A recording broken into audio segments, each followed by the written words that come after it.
The real-life story of Kathleen Nicastro. She was born in 1955 in Central Falls, RI, and lived with her husband in the Warwick Vets neighborhood on Hamilton Avenue off Strawberry Field Road. She graduated East Greenwich High School in 1973.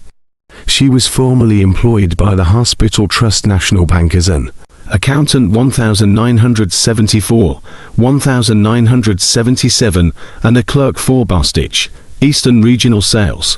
She was known to frequent the Holiday Health and Fitness Center in the Warwick Mall Plaza. On Friday, May 18, 1984, round 8:30 p.m., Kathy and David Luongo had an argument.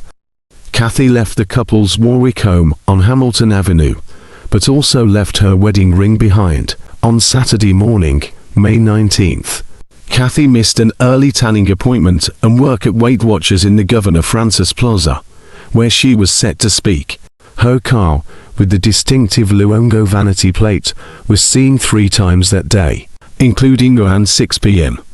on Post Road by City Hall. The driver in Kathy's Celica was described as a large man who looked too big for the car, said Pollock. Her car, with the distinctive Luongo vanity plate, was seen 3 times that day, including around 6 p.m. on Post Road by City Hall. The driver in Kathy's Celica was described as a large man who looked too big for the car, said police. A witness told detectives there was something green in the rear hatchback. Kathy was wearing a green jacket when she died, police said. Police said David Luongo made calls to friends and family in attempts to look for his wife. Saturday night, around 8:30 p.m., about 24 hours after she left the house, David Luongo filed a missing person report with police. On Sunday, at 12:22 p.m., Kathy Luongo was found dead. Her car was parked near a busy ball field, behind City Hall, next to the firehouse. While initially thought of as an overdose, an autopsy revealed Kathy died from manual strangulation. The body was laid down in the back seat, with her head behind the driver's seat, and the car keys were placed on the floor. The case went ice cold until 1998, when Warwick detectives went back to Kathy's car. By this time, it was rusted out and had been sitting in a weed-infested impound lot. Police got a call from investigators in Palm Bay, Florida. A suspect in a murder there had lived next door to the Luongos in 1984. Yes, apparently, they did know each other, said the Warwick detective in NBC 10's 1998 archived footage.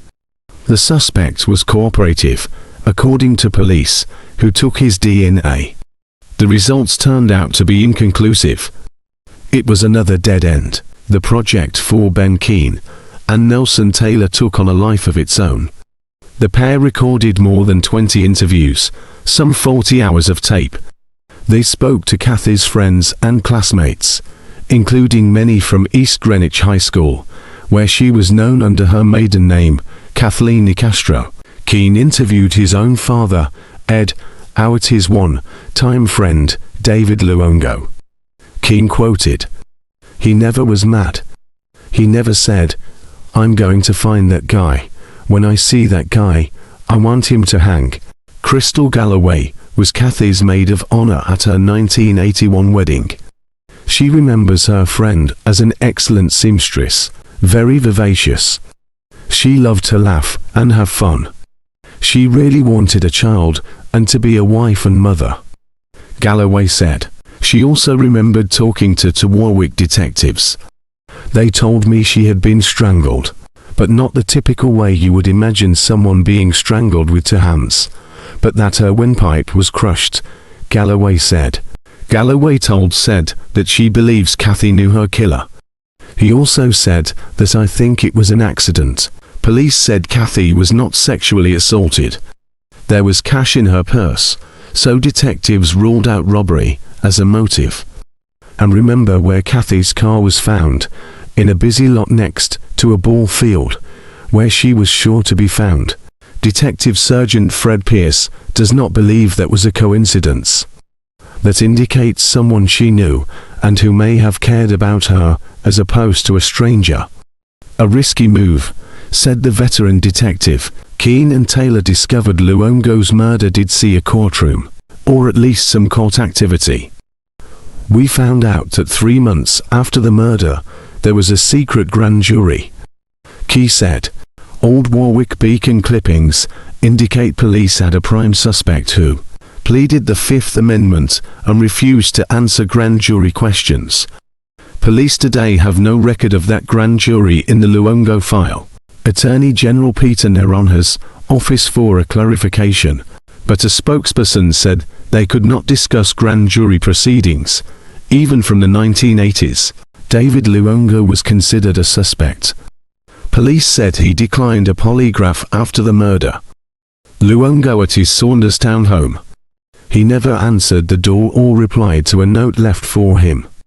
Other members of Kathy's family, the Nicastros, and Kathy's now 38-year-old son, Matthew, also declined to be interviewed. Kathy's case was curiously not included in the cold case cards, a pack of 52 unsolved cases on the back of playing cards, released by the Pawtucket Police Cold Case Unit and other law enforcement.